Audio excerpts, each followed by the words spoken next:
Hey guys, tonight we drift far beyond the bounds of ordinary maps into salt-stung winds, starless horizons, and waters that have long since swallowed their names.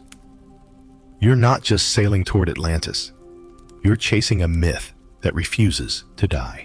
The waves slap hard against the hull of your creaky vessel, and the wood beneath your feet groans like it remembers another life, maybe as part of a temple column or a sacrificial altar. Sea mist curls into your lungs, tangling with the cold. You wipe your face with a sleeve that hasn't been dry since Gibraltar and peer ahead, because there it is. The edge of the known world. The Pillars of Hercules. So before you get comfortable, take a moment to like the video and subscribe, but only if you genuinely enjoy what I do here. And hey, if you're still awake in some cozy corner of the world, drop your current location and local time in the comments. I love seeing where my night owls are tuning in from. Now, dim the lights, maybe turn on a fan for that soft background hum, and let's ease into tonight's journey together. You lean over the edge of the boat, eyes narrowing at the two mighty rock faces that ancient sailors feared, those pillars that once marked the end of civilization. According to the Greeks, this was where the land broke, torn open by Hercules himself. Of course, you suspect tectonics played a more prominent role than heroic elbows, but it's always more poetic when someone muscles continents apart. There's a certain heaviness in the air out here, the kind that makes your bones feel older than they are. The kind of pressure sailors once blamed on gods. That same air seems to hum faintly like a whisper, just beyond the edge of language. You adjust the laces of your wind-worn cloak and glance again at the compass. The needle's twitching. It's not supposed to. Historians still argue whether the ancients truly believed Atlantis lay beyond the pillars, or whether Plato simply used poetic geography to make a philosophical point. After all, the man did have a flair for allegory. But there's something different about this voyage. You can feel it. It's not just the salt, or the chill, or even the nerves of heading into waters filled with sunken ambitions. It's that curious feeling that you're being watched. A gull cries above you, probably disappointed you didn't pack snacks. Your helmsman, an old man named Lysander, with more scars than teeth, squints toward the horizon and mutters, "Storm's wrong, coming from the south." You look to where he points. Indeed, a wall of gray looms, not the usual Mediterranean tempest, but something slower, heavier, like it's rolling with thought. You know the legends, a city more advanced than any of its time. Technological marvels powered by something neither fire nor steam. A gleaming utopia of concentric rings ruled by priest-kings and engineers. A place where death was optional, or at least negotiable. You also know the ridicule. Atlantis is the ancient history version of Bigfoot. Everyone's heard of it. No one can agree where it went, and half the scholars roll their eyes at its mention. Yet here you are chasing sea mist and philosophy. Lysander spits overboard. "Saw a light down there once," he says half to himself. "Red as blood, round as a coin." You glance at him, underwater. He shrugs. "Maybe." A pod of dolphins cuts across your bow, quick silvery shadows. But one isn't right. Its skin looks mottled, scaly. You blink, and it's gone. Great. The sleep deprivation's already playing tricks. According to a fringe theory you once read in a half-burned book, Atlantis wasn't destroyed in a single day and night like Plato claimed.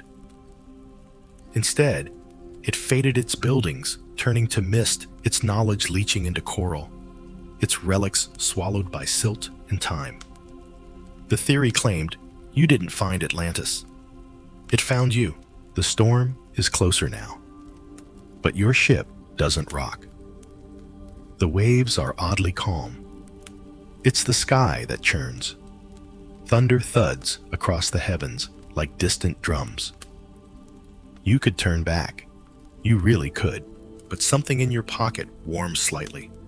That obsidian token, stolen, traded, or gifted depending on who tells the story, feels like it's pulling south.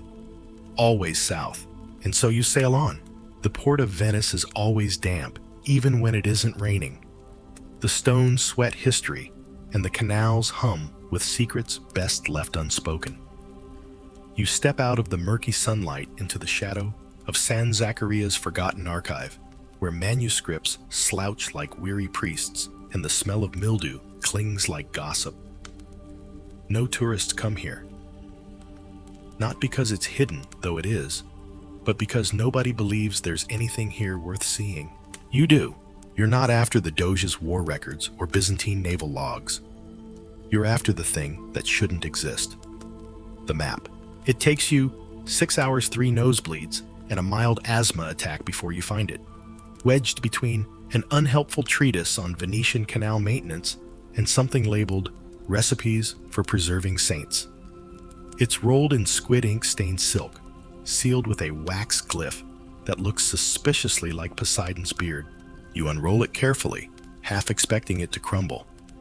But it doesn't. The parchment feels unnaturally warm, like it's been waiting. The coastlines are familiar, but wrong. Sicily is crooked. Crete is doubled. And south of the Pillars of Hercules, where nothing is supposed to be, there's a cluster of circular rings drawn in exacting detail. A city surrounded by water and land, perfectly concentric. And in the center, a symbol you've never seen before, a trident cradling an eye. No scholar should believe this. And yet there it is, drawn centuries before the compass, before latitude, before even the word Atlantis was printed in a book. You run your fingers over the ink, and it stains your skin a shade too red for comfort. Not rust, not wine, something older. Historians still argue whether ancient maps like the Piri race chart show forgotten civilizations or just creative geography. Most lean toward exaggeration. But the ink here, the style, the orientation, it all predates the age of exploration. This isn't artistic liberty. This is direction. You show the map to an expert once, a cartographer from the Sorbonne with an allergy to anything exciting. He laughed. "It's a fake," he said without even touching it, "made to fool treasure hunters.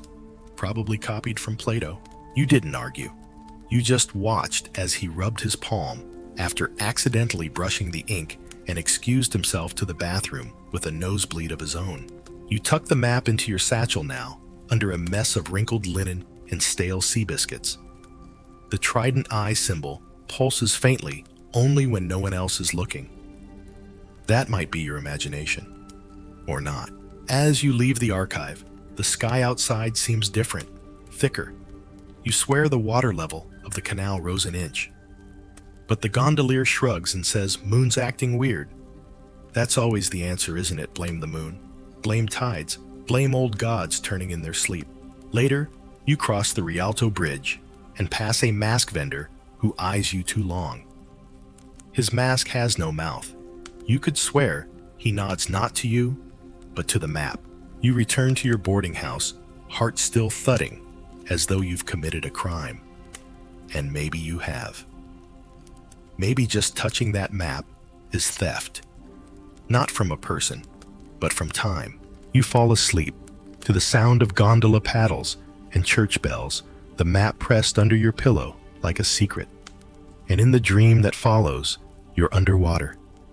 Not drowning, just waiting, eyes open, watching as a city of light slowly rises around you.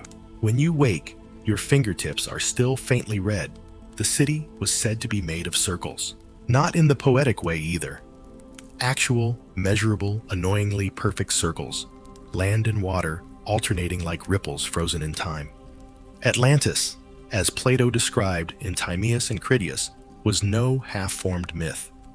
It had structure, ratios, even plumbing, which is suspicious for a place no one can prove ever existed. You trace your finger over the map. Again, eyes locked on the rings. It's absurd. No ancient city should have that kind of geometrical obsession. Squares were in vogue. Straight lines were easy. But Atlantis was extra. According to Plato, the city was founded by Poseidon himself after falling in love with a mortal woman named Cleito. He built her house on a hill in the very center of the island, then encircled it with alternating rings of water and land. No stairs, no ramps, just water everywhere. Because of course, the sea god builds you a moat before he builds you a bedroom. Historians still argue whether Plato's detailed blueprint was satire allegory or an ancient TED Talk on morality disguised as geography. Some suggest he invented Atlantis to critique Athens' arrogance. Others think he was quoting older Egyptian tales through a Greek from a priest written down by another guy who probably misheard half of it. So yeah, solid chain of evidence. Still, something about it feels possible, especially when you consider how often myths mask memory. Troy was a myth too, until someone found its walls. Knossos was a fantasy until we saw its frescoes. Atlantis, maybe just waiting its turn. You close your eyes and try to picture it as described: the center ring rising up, white, black, and red stone, glistening in the sun. Towers capped in shining metal. Docks crammed with ships and strange beasts. Bridges that connected land circles with canals so precise, even modern engineers would frown at the cost estimate. And orichalcum. Oh yes, the precious metal that supposedly coated temples and glowed like firelight underwater. Some say it was copper mixed with gold.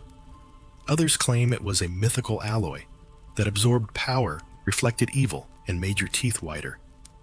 The details vary. Even ancient sources couldn't agree. The Romans tried to recreate orichalcum. What they got was brass. Pretty, but not exactly the stuff of legends. Yet, this map, this ink, still gleams faintly when the light hits it sideways. Not a glow exactly, but a shimmer, like a smirk. You pull out your notebook and sketch the city's layout, as Plato described: a central acropolis surrounded by circular walls and moats with gates and bridges connecting each ring. You try to imagine the traffic patterns. Honestly, it would be a nightmare during festivals. Still, it must have been breathtaking. The canals alone would have dwarfed Venice. There were supposedly hot and cold fountains, exotic animals, and gardens thick with fruit you've never tasted. A civilization obsessed with order, symmetry, and apparently eternal life. That's where things get weird. Buried deep in Plato's account is a line easy to miss about Atlanteans living longer than other men. Not gods, not immortal, just longer, healthier, wiser. As if something in their water or their rituals bent time ever so slightly. Of course, modern scholars scoff. No archaeological proof, no confirmed artifacts, no confirmed city. Case closed. But you're not so sure, because buried in the footnote of an obscure 17th century travel journal, you once found a line describing a ringed island of gleaming halls spotted west of the Canaries before the ship's compass shattered, and their cook began speaking Phoenician in his sleep. Coincidence? Maybe. You sigh, roll up your sketch, and stare at the waves. In the distance, clouds break, and the sky glows with that deep sea blue only sailors trust. Somewhere beneath that, a city of circles might still be dreaming, waiting. Perfect, hidden, and maybe, just maybe, alive. Your foot hits something solid beneath the surf. It shouldn't. You're knee-deep in open water, a good 30 nautical miles from anything charted. And the last sandbar was hours ago. But there it is, smooth, unyielding, almost warm. You freeze, let the water swirl around your legs, and slowly reach down. Stone, not coral, not driftwood. Stone polished, curved, and faintly grooved, like it's been turned by centuries of tides. You dig a little. The ocean resists, as if trying to keep it secret just a while longer. But then your fingers trace a line aseam, and beneath the sand, more curves. You're standing on part of a ring. Later, you hover above it in a diving bell, peering down through thick glass as the sea swallows the sun. In the filtered light, you can just make it out, a vast arc of stone etched with strange indentations, too regular to be natural, too massive to ignore. Divers measure segments, each precisely 66 feet, and every 12th bears a strange marking, a circle inside a triangle surrounded by what look like rippling lines, or chalkum. That word floats into your head unbidden. You don't want to say it out loud. It sounds ridiculous, like invoking unicorns or crystal skulls. And yet, the grooves on the ring reflect light in a way that defies your camera sensor. No bloom, no flare, just a kind of internal glow. Back on deck, your crew is unusually quiet. One of them, Paolo, a level-headed geologist with zero tolerance for nonsense, shows you a sample chipped from the ring. He holds it like a relic. "It's not brass," he says. You nod. Of course it isn't. Too red, too dense. You both pretend not to notice how it hums ever so faintly when held near the compass. Historians still argue whether orichalcum ever existed, or if it was just another poetic flourish. In 2015, a shipwreck off the coast of Sicily turned up ingots with a similar description: bright, reddish yellow, heavy. A mix of zinc, copper, and mystery. But yours, this one is different. Older, smoother, quieter. You kneel by the edge of the deck, water lapping at your boots, and stare out at the ring below. You imagine what once stood here. Marble towers, arching bridges, temples lit with fireless light. Maybe laughter, maybe prayer, and maybe something darker. The locals call this stretch of sea the Quiet Cradle. Ships go silent here, no birds, no fish, no radio. Your depth sounder cuts out once you drop past 100 feet. Your flashlight flickers when aimed at the ring. Paolo jokes that Atlantis didn't sink, it just got shy. But then you dive again, this time deeper. You pass more rings, this one carved with fish, the next with strange spiral glyphs. You see bones. Not many, just one or two. Long, thin, human, maybe, maybe not. There's something about the proportions that feels off. And then you find it, the temple. Half buried in silt and seaweed, it juts from the center like a tooth. Black stone inlaid with thin veins of that same reddish metal. The doorway is perfectly round. The sea refuses to enter. A bubble of stillness surrounds it, like the ocean holds its breath here. Inside, you find stairs that descend, not crumble, not slope. Descend. You should turn back. Every logical part of your brain begs for it. But your hand is already on the wall, your breath already slow. And beneath your boots, the floor pulses faintly like a heartbeat that's been waiting 20,000 years. You descend into silence. Not the comforting kind you find in libraries or snow-covered fields, but a thick, pressing quiet that hums inside your chest like you've just stepped into a vacuum. The sea no longer sloshes behind you. Your breath is gone from your ears. Even your heartbeat seems to muffle itself out of respect or fear. The stairwell curves gently downward, spiral style, the walls lined with that glowing metal, the supposed orichalcum, which doesn't cast shadows, but still seems to illuminate every detail. Your gloved fingers brush across the carvings as you move human figures with elongated skulls. Tridents, something that looks disturbingly like a microscope. Another relief shows a ritual, a figure drinking from a cup, while others kneel around it, their heads bowed or maybe broken. The deeper you go, the warmer it gets. Not uncomfortably so, just oddly cozy. Like the place wants you here. You step onto a wide landing. The chamber opens in all directions, arched corridors radiating out from a central dais like spokes from a wheel. There, atop a low plinth, sits a statue. No, not a statue, a figure, slumped forward, motionless, but not quite lifeless. Its skin is pale waxy, pulled tight over bone like aged parchment.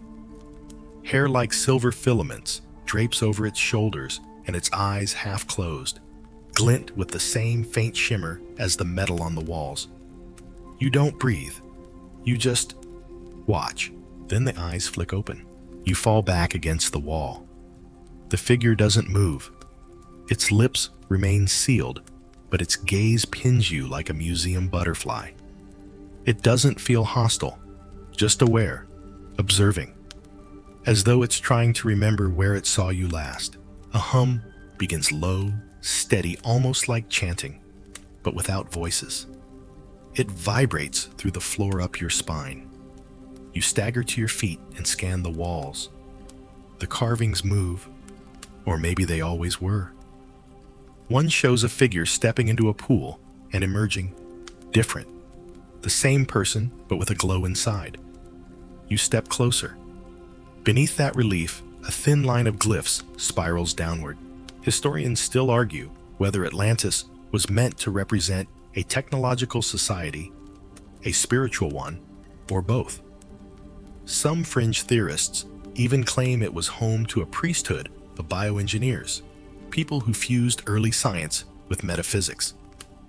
You always rolled your eyes at that theory, until now. The humming grows louder and a panel on the floor glides open. No rust, no mechanical noise, just smooth, compliant motion. From the opening, a staircase descends further, lit with that same soft glow. You look back at the knot statue. It hasn't moved again, but you feel a distinct message radiating from it. You may go forward, if you wish, because this is where it begins. You glance at your oxygen meter, still half full, but the air here doesn't feel lacking. In fact, it smells faintly of crushed herbs and citrus. You inhale again, no mask needed. You take the steps down. The next chamber is warmer still. In the center, a shallow pool of translucent liquid, softly steaming. At its edge, metal cups, 3 each, identical, unmarked. Above the pool, a mural of a figure drinking, then ascending among stars. Another shows the same figure, crumbling. One chance, it seems. One sip. Immortality or dissolution. Your brain wants to leave. Your feet don't move. You kneel beside the cup. The liquid smells like cinnamon and copper. The kind of smell you can't describe, but know you've dreamed. You wonder how many before you drank, and what they became. Behind you, the humming stops. Silence again. But this time, it feels like the whole place is holding its breath for you. You don't drink, not yet. The cup trembles slightly in your hand, as if the liquid inside is aware you're hesitating. You set it down gently, careful not to spill even a drop, and sit cross-legged beside the pool. Your thoughts are loud in the sudden quiet. What would it mean to live forever? What would you lose? Immortality sounds thrilling until you imagine the logistics. Outliving your family, your friends, tax systems, the expiration dates on snacks. You smirk at the idea of watching empires rise and fall while still wearing this same moldy diving suit. But the thought drifts quickly. You know you didn't come all this way for jokes. Instead, you trace the edge of the pool. The stone is too smooth to be natural, and faint glyphs spiral inward like the rings of a tree. You count them, 27. The same number as the lunar mansions in ancient Babylonian astronomy. Coincidence? Or part of a ritual calendar that spanned continents before history got organized. Historians still argue whether the cultures of Mesopotamia, Egypt, and pre-Greek Europe had any contact with a real Atlantis, or whether Atlantis is simply a sponge that soaked up the collective dreams of ancient peoples. Yet again and again you find hints. The same symbols, the same myths of sunken knowledge, star-guided wisdom, and a drink that grants you more time than you deserve. You turn your attention to the corridor just behind the pool, arched and narrow but intact. You light your lantern.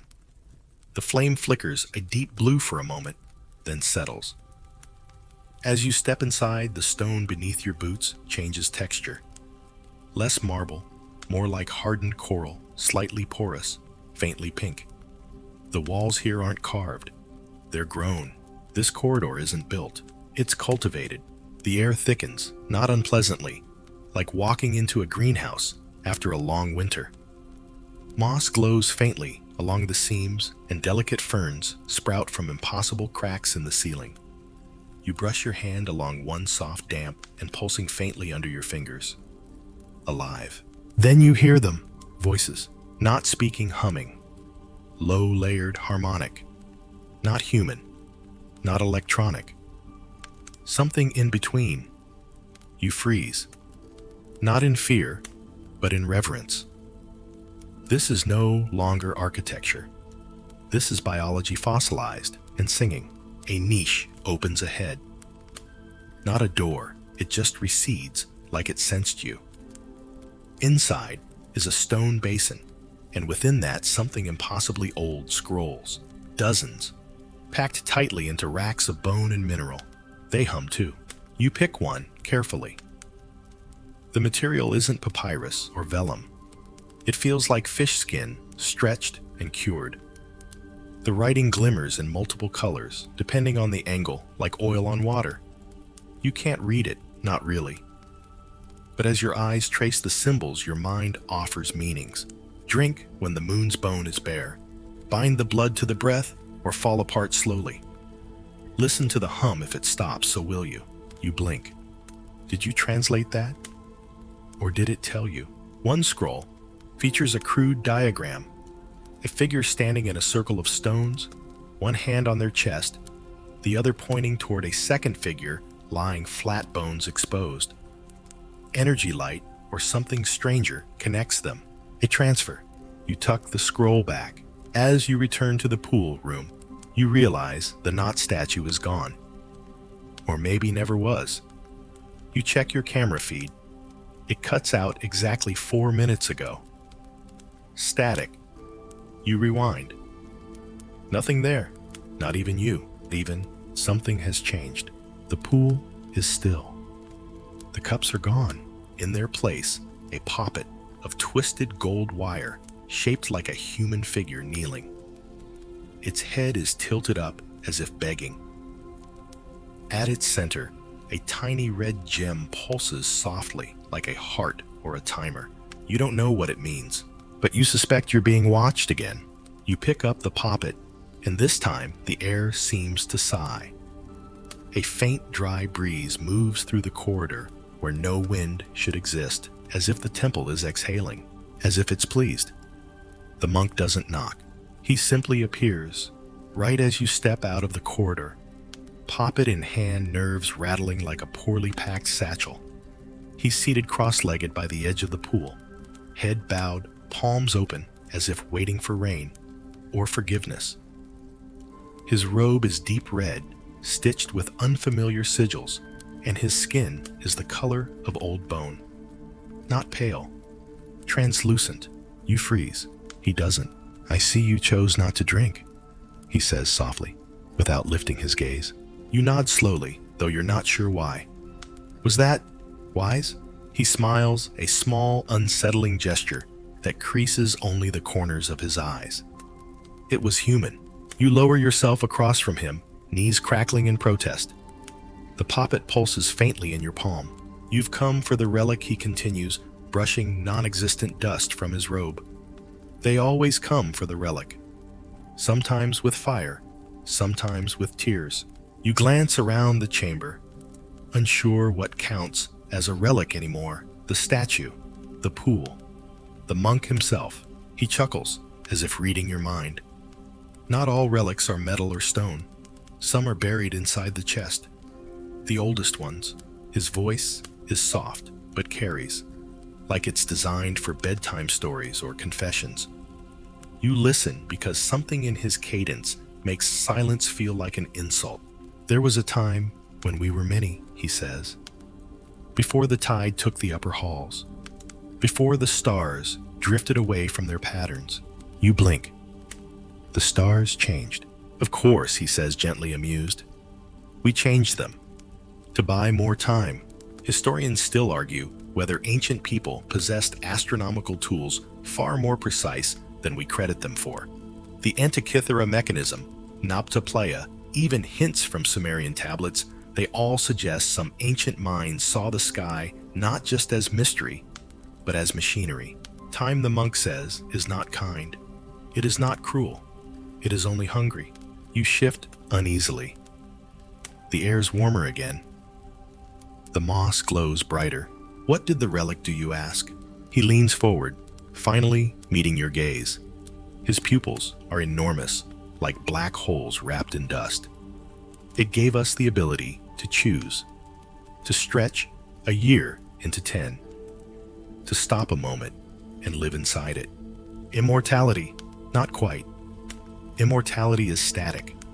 We slowed the spiral, became its caretakers, until even we forgot the rhythm. You glance again at the pool and the nectar. He touches the floor beside him. A side effect. Some bodies adapted, others cracked. He rises with fluid grace and motions for you to follow. Come. The relic waits, and it is impatient. You walk through another corridor, this one entirely black, the walls pulsing with a faint heartbeat, like the inside of something living. The monk's bare feet make no sound. Finally, you enter a circular chamber. It's vast, empty. At its center, a single object hovering 3 feet above the ground. The relic. It isn't large, no bigger than a melon. Roughly spherical matte silver with hairline cracks etched across its surface like lightning frozen mid-strike. It rotates slowly, though there's no mechanism to drive it. The monk stops at the threshold. This is as far as I go. Why? Because it remembers me, and I would rather not remember it. You take a hesitant step forward. The relic emits no sound, no vibration, just a pressure. Like your blood recognizes it before your brain does. You hold up the golden poppet. The red gem inside pulses in rhythm with the relic's rotation. It's sinking. You blink. The chamber flickers. For just a breath, you see something else, a city above water. Towers aglow, people moving in harmony. Then it's gone. What was that, you whisper? Memory, the monk says behind you. Or invitation. You reach out, fingertips trembling. You must ask it something, he adds. That is the price. What kind of question? Something only you can carry. You stare at the relic. Its surface swirls now, like liquid metal held still by force of will. And you ask it, did you bring Atlantis down? Or did we? The relic stops spinning and answers, not with words, but with images, flooding your mind like a dream on fast forward. Rituals gone wrong. Time. Unraveling a society folding in on itself, not from war, but from too much certainty, too many answered prayers. You stagger back. The relic resumes spinning, slow and smug. You feel a tear slip down your cheek. Not sadness, not fear, just wait. Behind you, the monk is already sitting again, hands folded. You asked, well, he says, you may leave now, or stay, or forget. You clutch the poppet. The gem inside has turned blue. You have no idea what that means. You wander back through the temple with the blue glowing poppet pressed tight to your chest, as if your heartbeat might translate into something the relic can understand. Or maybe it's the other way around. You're hoping it can still. Your thoughts slow. Your pulse explain everything you saw in one neat, manageable hallucination. It doesn't. The corridors have changed. Not in layout, but in mood. The moss is brighter, the air warmer. The humming is back, but it's higher pitched, now lighter, like a lullaby played by machines that forgot they were machines. You descend again. This time, not by choice. The floor simply slopes downward, gently and endlessly, drawing you deeper into the bones of the city. Eventually, the walls fall away. You enter a vast space that defies geometry. It's a chamber, but also a canyon. The ceiling curves like the inside of a nautilus shell, sweeping high overhead. Faint constellations shimmer on its surface patterns you don't recognize, though you swear you've seen them in dreams. The walls are alive, not in the metaphorical sense. They breathe slow, deliberate expansions of what you'd once have called stone, but now looks more like calcified lung tissue. The pulse of the city is strongest here. The heartbeat you've been hearing this whole time, it's not from the relic. It's from this. This is the labyrinth beneath the sea. You step forward, feet cushioned by something spongy but solid. The path splits again and again. Corridors branch and braid, some rising, some descending. A natural maze carved by intention, not accident. You leave markers chalk on the wall, pebbles on the ground. They vanish when you turn your back. The place doesn't want to be mapped. Somewhere in the distance, water drips with painful regularity. The sound echoes for miles or seconds you've lost track. Time dilates here. You check your watch. The hands spin slowly, then freeze. You shake it. It laughs at you. You pass murals, etched in flickering ink. Some scenes show familiar symbols. Poseidon tridents, suns. Others make no sense. Creatures with dozens of arm shapes, with too many angles, diagrams that look like blueprints for minds instead of buildings. One shows a person drinking from a bowl. Beneath them, roots grow out of their feet, threading into the floor, linking them to others. Not dead, just connected. Historians still argue whether labyrinths in myth were metaphors for the soul, for consciousness, or just good old-fashioned architectural sadism. But this one feels alive, adaptive, designed not to trap you, but to strip you down. You catch glimpses of movement behind the walls, a flicker of eyes, a shadow that doesn't cast a reflection. Then nothing. You round a corner and find yourself in a domed chamber filled with water, perfectly still. The walls are lined with statues, tall, gaunt, faceless. Each holds a different object, a scroll, a chalice, a blade, a mirror. You realize the chamber mimics the pool room above, but older, more sacred. This was the first version. You step closer to the water.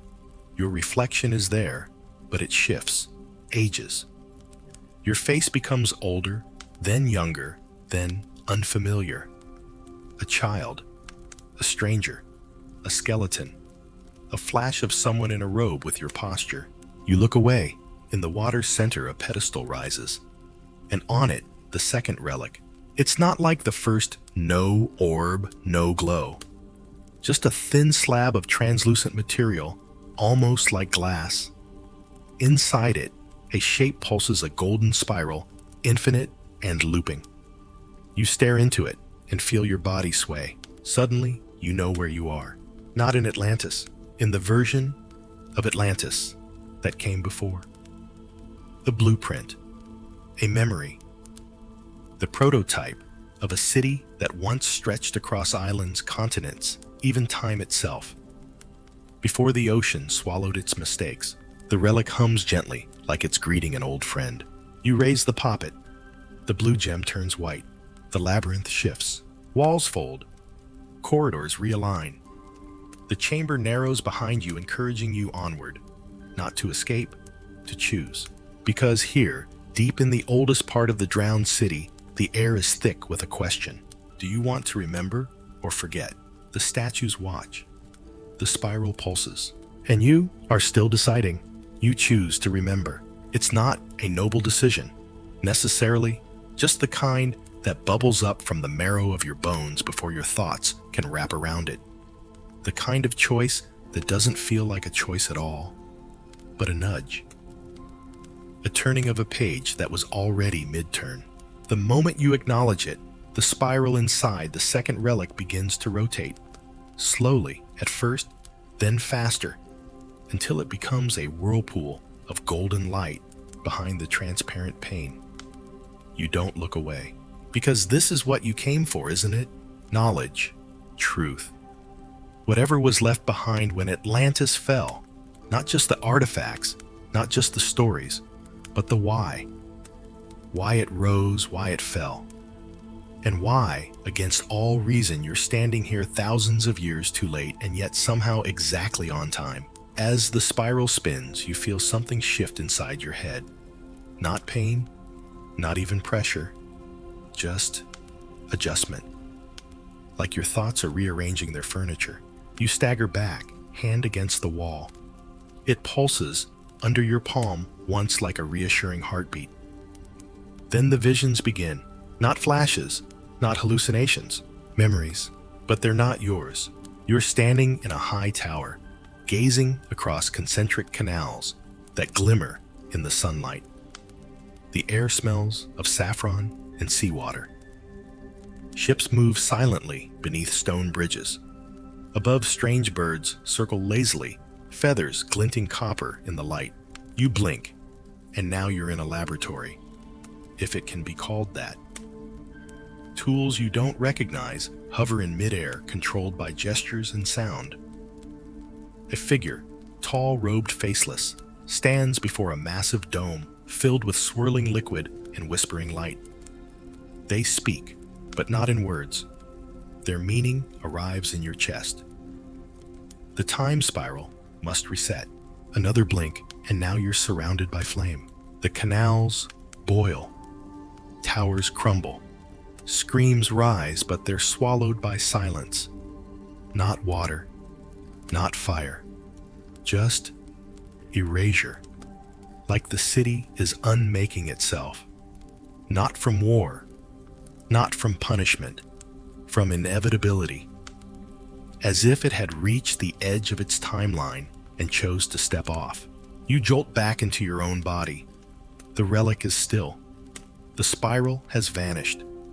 The pedestal lowers into the water without a ripple. Historians still argue whether Atlantis fell in a day as Plato claimed, or if that was symbolic of a slow decay, a cultural unraveling dressed up in a single storm for dramatic flair. What you just saw suggests something stranger. Atlantis chose to vanish. Not destroyed, not buried, withdrawn. You turn to leave, and that's when you see it. The skeleton. Not dramatic, not ceremonial, just sad. Slumped against the wall, knees drawn to chest arms, wrapped around what looks like a sun disk made of shell and gold. One finger still points at the door. You step closer and realize it's not pointing at you. It's pointing at a panel beside the door. A handprint. Familiar, slightly elongated. Almost yours. You hesitate, then press your palm to it. The wall shifts. The door opens. Not with grandeur, just with quiet compliance. Inside is a small chamber. A resting place. There's no better word. A cot-like structure. A soft glow from the ceiling. And a shelf lined with sealed jars, each holding what looks like ink feathers or hair. Offerings, ingredients. On the cot lies another figure, but not skeletal. Preserved. Skin like ambered parchment. Eyes closed. Hands crossed neatly over the chest. They look peaceful, even content. And clasped in one hand is a third relic smaller than the others, shaped like a sun disk fused with a key. You don't touch it, not yet. Instead, you sit, not out of exhaustion, but respect. The kind you pay to a story well told. The air in the room feels different, stable. Like time isn't allowed to move here. You wonder who they were. A priest, a scientist, a martyr. Maybe just someone like you. Someone who wandered a little too far down a rabbit hole carved in coral and ancient curiosity. You close your eyes, and for the first time since entering this place, you feel it watching with you, not at you. The city, it's still alive, not breathing in the way cities usually do. Traffic, footsteps, markets, but in memory, in intention, in you. Because the moment you touched that first relic, you began the process. And now, you're part of it. You reach for the relic in the figure's hand, not in a hurry. There's a kind of reverence in your movement now, a softness you didn't have earlier. Maybe the weight of what you've seen has shifted your center. Or maybe this room demands a certain grace, like walking on ancient holy ground. The relic is cool to the touch, lighter than it looks. The sun disk face is embossed with a spiral, similar to the one in the second relic, but this one doesn't pulse. It feels inert, asleep. You turn it over. On the reverse, a series of notches carefully etched. They resemble the grooves of a key. And now, you realize that's exactly what it is. Not symbolic. Literal. A key to something. You look around the room again. The jars, the cot, the single, sealed door behind you, the one you entered from. There's no obvious lock, no mechanism, but you feel a tug, a slight sensation in your gut. The same kind you get when you know which way to turn in an unfamiliar city. You follow it. You step back into the corridor. It has changed again, narrower now. The path leads downward, more steeply this time, until you find yourself in front of a circular door that wasn't there before. It has no handle. Only a shallow indentation in the shape of the sun disk. You insert the relic. The door shudders like something breathing in its sleep and opens. Beyond it, the air is dry. Not damp, like the sea drowned levels above. Dry and sterile. You descend a staircase carved of perfectly smooth black stone, your footsteps muted by an invisible layer of dust or memory. At the bottom is a chamber, unlike any you've seen. Bright, blindingly bright.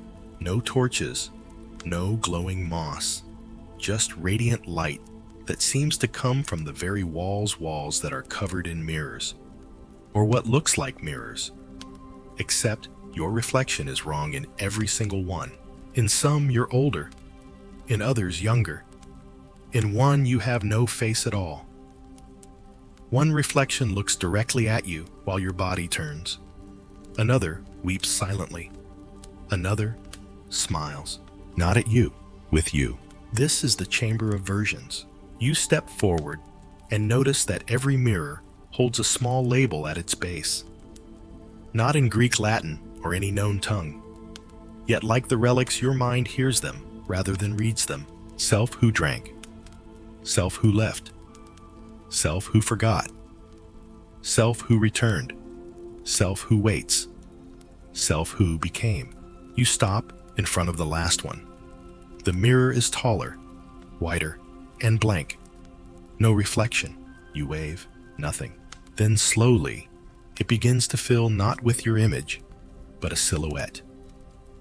Yours and not. You lean closer. It leans too, but there's a delay, like a lagging live stream. Then it moves before you do. You freeze. It raises a hand and places it to the glass, not a mirror, a window. Historians still argue whether Atlantis, if it existed, was a place of physical reality or mental projection. A civilization advanced not through machines, but through perception. Some theories fringe, but persistent suggest it operated more like a quantum state than a city. Real, unreal, both until observed. You raise your hand slowly and match the gesture. The surface isn't cold, it's soft, and your fingers pass through. For a moment, Your mind swims. Vertigo without motion. Memory without context. You are falling not down, but inward. You land in another chamber, smaller, dimmer, earthier. This one is filled with books. Real ones. Leather-bound, dusty smelling of salt and age. You blink, the city feels different. Not asleep, not silent, listening. There's a desk. On it, a compass. You pick it up. It spins wildly, then snaps to a stop, pointing not north, but up. You look up. Etched in the ceiling is a single line. To find the sunken truth, you must surface with silence. You close your eyes. The light dims. When you open them, you're back in the chamber of versions. The mirror is clear now. Your reflection has returned, only now it's smiling faintly. And the key in your hand is glowing gold. You stare at the glowing key, its golden light pulsing in time with your own breath, though you're not sure which of you is setting the rhythm. The reflection in the mirror still smiles softly knowingly. It tilts its head just a fraction, like a nod between old friends. You nod back, and as if satisfied, the reflection fades. The light of the chamber softens. You're no longer overwhelmed by its brightness. Your eyes have adjusted, or perhaps the city itself has. Atlantis, or whatever this place truly is, no longer regards you as a visitor. You're part of its story now, a character in its next chapter. Whether you like it or not, the golden key is warm in your palm. It pulls your attention toward a small archway you hadn't noticed before. It's modest, carved not of black stone or coral or glowing metal, but of something that feels older than all those things would. Petrified maybe, or simply ancient beyond naming. There's no lock, no mechanism, just a groove. You insert the key. The archway shudders slightly, like it's been asleep too long. A soft wind whispers through, carrying a scent that startles you. Greenery. Fresh leaves, wet soil, the faint sweetness of flowers. You step through, and the world changes again. You're in a greenhouse, or something like it. A dome of living glass streaked with vines and bioluminescent leaves that sway through there's no wind. Dozens of plants fill the space, some familiar, others with leaves like soft copper or blossoms that hum softly when you pass. Birds flit between branches, translucent and featherless, yet somehow beautiful. One lands on your shoulder, chirps once, and vanishes in a puff of golden dust. This is an ecosystem, a sealed Eden, preserved not just from time, but against it. In the center of the dome stands a pedestal with a small plaque. The language is again unfamiliar, yet as you approach, your thoughts whisper the meaning, the garden of continuance. One seed, one soul, one cycle preserved, and you understand. This isn't just a garden, it's memory grown into root and petal. Every plant here, every organism contains a sliver of the city's history, genetic time capsules waiting to be deciphered. Life as archive, photosynthesis as narrative. You walk slowly through the garden, fingers brushing across fronds that release faint visions, echoes of laughter, of festivals, of star mapping ceremonies held under skies no longer visible. And then near the far end of the dome, you find a single tree. Tall, silver-barked, its branches cradling fruits shaped like teardrops. Only one hangs low enough for you to reach. It glows softly, and next to it, another plaque. Only those who remember may replant. Historians still argue whether myths of world trees, Yggdrasil, the tree of life, the bow tree, stem from a single ancient source, or whether they simply reflect a universal human longing for connection across time. But here now, the debate feels irrelevant. This tree remembers you. You pluck the fruit. Nothing happens at first. Then a faint vibration travels through your fingertips into your bones. It's not painful, more like the feeling of thunder far away. You turn the fruit in your hand. It's smooth, heavy, almost breathing. You bring it back to the pedestal, the one with the plaque. A small hollow waits there, just the size of the fruit. You set it down. The dome dims, and then a pulse. The tree flashes once brilliant white, and then all around you the garden sings. Not with voices, with memory. Every leaf glows. Every vine unfurls. The birds return circling overhead in a silent glowing spiral. The glass ceiling above shifts, showing not the ocean, but a sky you do not recognize, filled with constellations long since forgotten. The air vibrates with gentle power, and somewhere in your heart you feel a presence awaken. The city is not dead. It was never dead, just dormant. And you've reactivated it. You sit beneath the tree, watching as the light flickers like stars blinking on after a long eclipse. The key still glows faintly in your hand, but it's no longer heavy. It's integrated, accepted, and for a moment you wonder, did the city create the relic, or did the relic create the city? You have no answer, only awe. The song of the garden fades gradually, not like a curtain dropping, but like a memory slowly being packed away in tissue and cedar. The vines settle. The birds vanish once more into soft trails of luminescent dust. The tree above you releases one final flicker of golden light, and then the dome is still. Not silent, just resting. You stand the golden key, now cool in your hand, and glance back at the plaque by the pedestal. The text has changed. Just one word, planted. You don't remember blinking, but you're no longer in the greenhouse. You're walking barefoot now along a corridor lined with blue tiles the color of deep twilight. It smells faintly of ink and salt and something older. You're not sure how you got here, but your feet move without resistance, like they've walked this hall 1,000 times already. At the end of the corridor, a door, tall, rounded, carved with more of the triangle circle motifs you've been seeing since the map in Venice. But this one bears something new. A spiral sun at its center, with a single line of glowing script beneath it. Again, you understand without reading. To enter, leave yourself. You hesitate, because the deeper you go, the more the city seems to ask from you, not in coins or passwords, but in pieces. You've left your certainty behind, then your sense of time, then the idea of Atlantis as just a sunken city. And now, what identity memory? Still, you place your hand on the spiral sun. The door opens. Inside, darkness. No hum, no moss, no relic glow, just stillness. You step through. The floor beneath you is warm stone. The air is dry and dense, like a sealed vault that's held its breath for centuries. Shapes begin to emerge. The walls curve gently outward, lined with seated figures. Not statues, not quite. They're people, for once were draped in ceremonial robes, each with a relic clasped in their hands. Some are discs, some are orbs.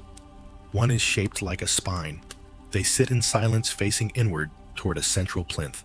And on that plinth, a skeleton, unlike the one before. This one wears no robe, no jewelry, no embellishment, just a circlet of woven metal around its forehead and a smooth carved stone resting in its palm. The stone is humming, and without asking your permission, your own relic, your key, hums in response. There is a resonance here, a call and answer. You realize this isn't just a tomb, it's a council chamber, not of politics, not of war, of memory. These were archivists, timekeepers, dream curators, people who shaped Atlantis not through rule but through continuity. Each of them a piece of the puzzle, preserved not for worship, but for reference. And now the city is asking you to contribute. A shelf to the right bears empty alcoves, each labeled with a symbol and a word you feel more than read. Witness, preserver, translator, seed bearer. One niche remains unlit, blank, waiting. You understand, not all relics are objects. Some are experiences, lived truths. You step forward and place the golden key inside the niche. At first, nothing happens. Then, light begins to spill upward from the floor, spiraling around you like strands of molten silk. It doesn't burn. It wraps you in warmth, not of heat, but of understanding, of welcome. Your memories, thoughts, questions all begin to flow outward. Not taken, not stolen, shared. Preserved in the same way the songs of the garden were stored in blossoms, the stories etched in stone and breath and spiral. You are becoming part of the archive, but not erased. You remain, and when the light recedes, the niche closes gently. The key is gone. But your name, whatever it means here now, glows faintly on the panel, not in sound, not in letters, but in shape. A symbol, your mark. Historians still argue whether Atlantis was ever meant to be found. Maybe it was designed to shift and adapt to whoever entered it. Maybe it was always meant to survive, not as a city, but as a process. A rhythm. A long, slow heartbeat, echoing under the sea, waiting for the next person willing to listen. And now you are listening. The chamber dims. The seated figures remain motionless. But you swear, the air carries a kind of peace now. You turn, and the door opens again. Not to a hallway, but to a sunrise. A warm horizon, spilling gold across shallow, silent waves. The sea is calm. The sky impossibly clear. You step outside. You're barefoot. Your clothes different now. Simple, ancient, timeless. Linen, or just memory woven into cloth. The beach stretches for miles, not a boat in sight. And you wonder, have you returned or simply risen? The sand is warm beneath your feet. Grains of crushed coral and ancient shell pressed gently into your soles, the tide whispering its steady rhythm beside you. You walk, not hurried, not lost, just drawn forward by the quiet certainty that wherever this shoreline leads, it knows more about you than you do. The sky arches impossibly wide above stars, still faintly visible in the soft dawn. No birds call, no waves crash, just the hush of a world that seems to have exhaled and held it. Your shadow is long. You study it. It moves slightly slower than you. You chuckle softly, not disturbed, only mildly inconvenienced. Time, it seems, still bends in here. You crest a dune, and below, where land and water merge in harmony, you find what must be the final ring. Not stone, not coral, not even physical really. A perfect circle, drawn in mist, glimmering with refracted light. Inside it, shallow pools arranged in spirals. In each pool, an object, a shell, a coin, a fragment of ceramic, a single woven bead, everyday things. But each radiates memory. You kneel beside one. A coin, pitted and faded, bearing a symbol. You now recognize the spiral sun. You touch it, and for the briefest moment, you're elsewhere, standing in a market surrounded by people who do not see you. Their robes swirl in the breeze. Laughter, debate, a child trading the coin for a fig, a priest nodding silently from under a canopy of gold-threaded vines. Then the vision fades. Each object is a memory, a snapshot, a time capsule. You realize Atlantis was never about its technology, or its glory, or even its downfall. It was about remembrance, not preserving the past as artifact, but as sensation. As emotional blueprint, historians still argue whether Atlantis was a warning or a dream. Perhaps it was both. A civilization so advanced that it chose to leave not a monument, but a mood. A place where memory lives in pools, and song, and stone. You move from one object to the next. A bead that smells faintly of sea lavender.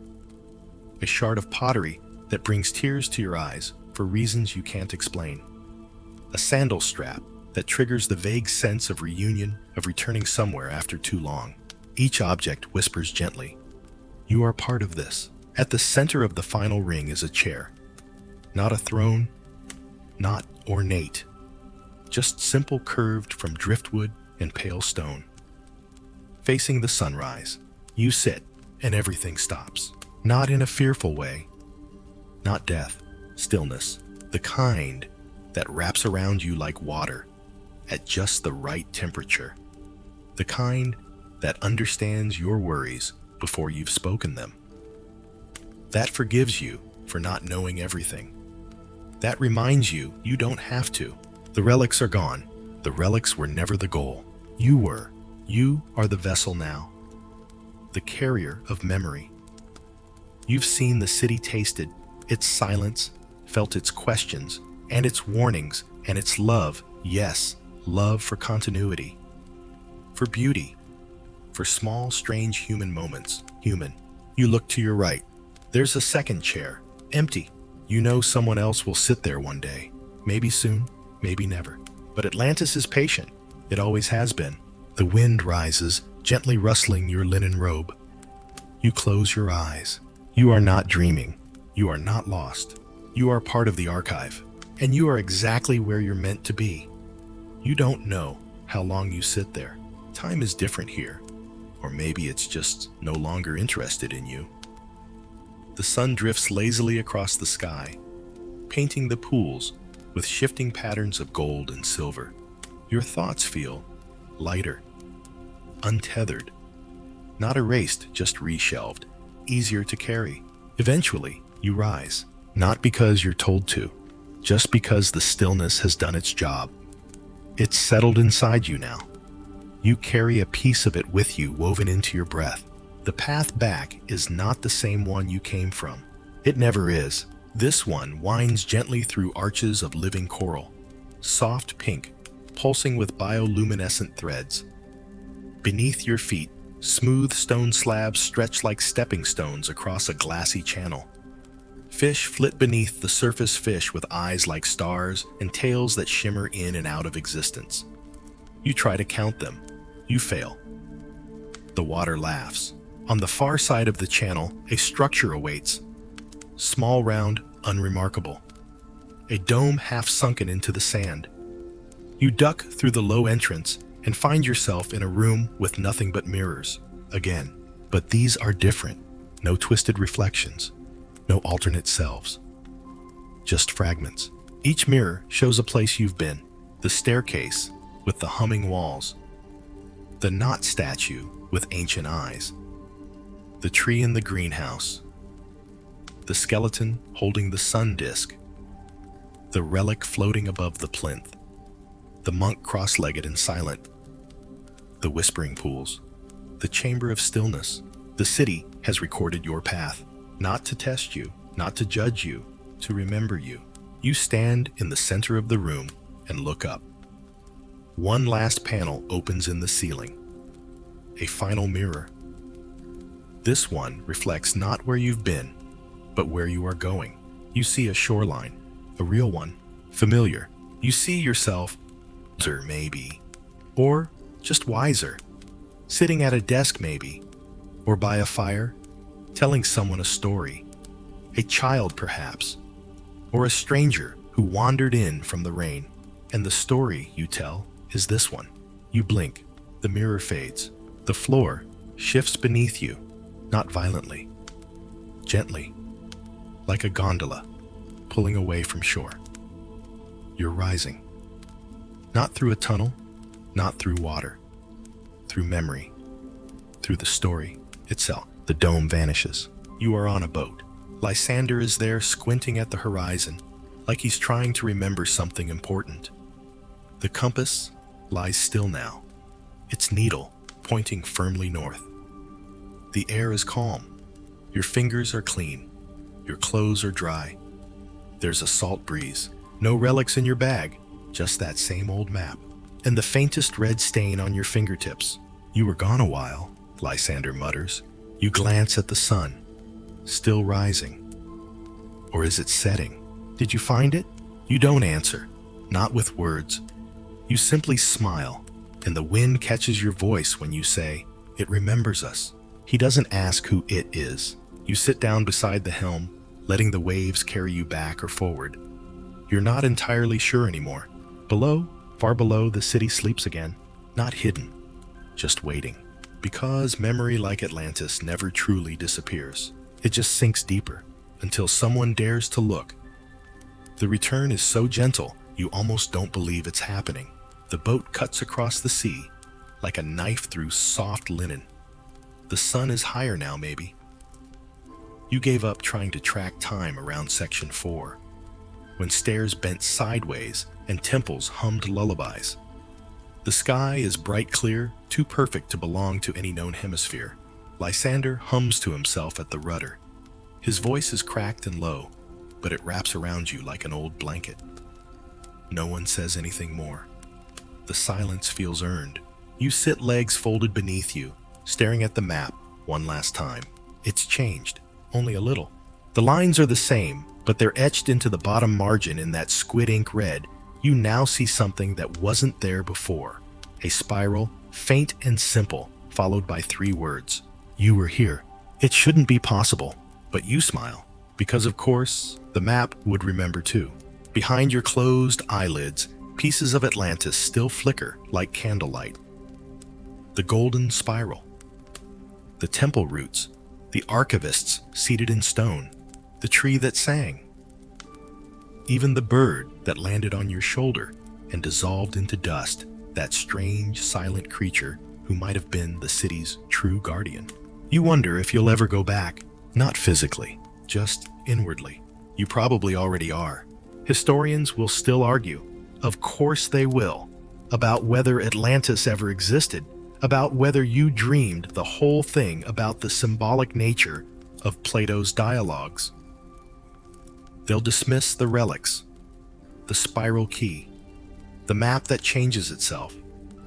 They'll say the mind is suggestible, that memory is unreliable, but none of that matters, because you remember, and memory, after all, is how Atlantis survives.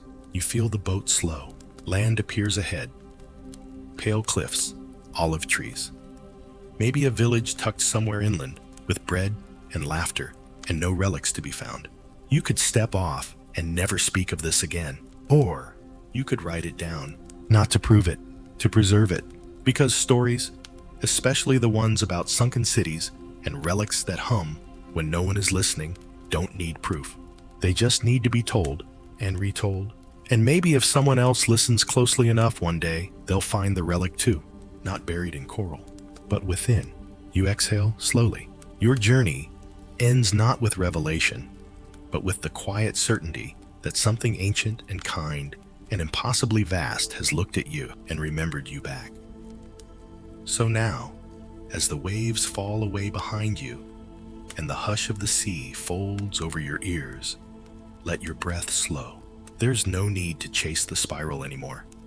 No need to question what was real or what was dream. All that matters is the quiet pulse still lingering in your chest, the hush of that underwater garden, the way memory sat beside you like an old friend. You're safe now. Atlantis is quiet again, content, not gone, just sleeping. It knows your name. It remembers your steps. It won't forget the way you sat under the tree of continuance, or how the golden relic fit your hand like it was waiting all this time. And even if you don't remember all the shapes, all the songs, all the subtle moments, some part of you will. A sound, a scent, a spiral that shows up in your notebook margins. So, as you lie back now, beneath your own ceiling, or curled in blankets, or just watching the ceiling fan spin its slow, hypnotic circles, let your eyes soften, let the waves recede, let the story close gently. You've journeyed far and deep and strange. Now, let sleep find you like Atlantis did, softly, silently, and right on time. Sleep well, voyager of lost cities. May your dreams spiral gently, like the relic's glow, quiet, ancient, and full of wonder. Atlantis remembers you.